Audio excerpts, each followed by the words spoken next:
Balik ke Ador, Newjeans bilang itu kayak korban bullying yang disuruh balik ke sekolah tempat pelakunya. Tanggal 24 Juli kemarin, sidang ketiga soal kontrak eksklusif Newjeans dan Ador resmi digelar. Pihak Newjeans bilang mereka siap balik ke Ador tapi dengan satu syarat, balikin Ador ke kondisi sebelum audit Hype di April tahun lalu.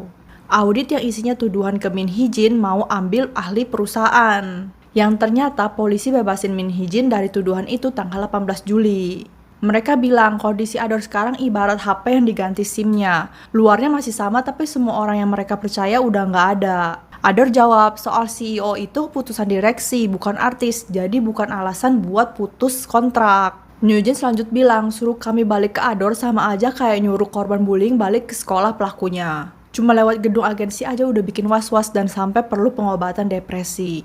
Gimana bisa balik? Kami tahu arti kontrak, tapi kontrak eksklusif beda dari kontrak biasa.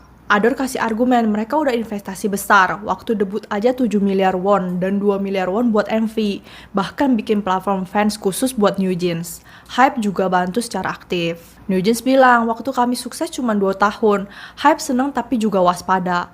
Ibarat raja yang takut karena rakyatnya lebih cinta Jenderal daripada dirinya. Ador bilang kalau Newjeans pergi, Ador bisa hancur karena Newjeans satu-satunya artis mereka. Tapi Newjeans bilang Min Hee-jin kayak ibu yang diusir secara nggak adil.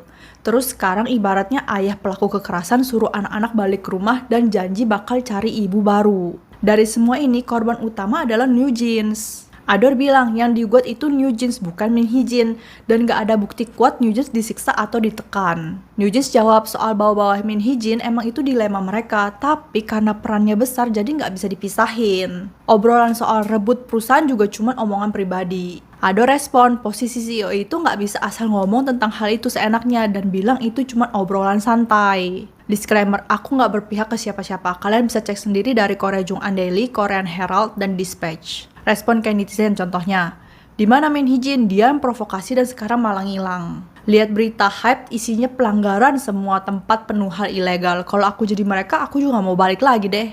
Di masa yang seharusnya mereka bisa aktif, sayang banget umur dan waktu yang terbuang. Menurut kamu gimana? Follow dan subscribe ya buat info K-pop lainnya. Annyeong!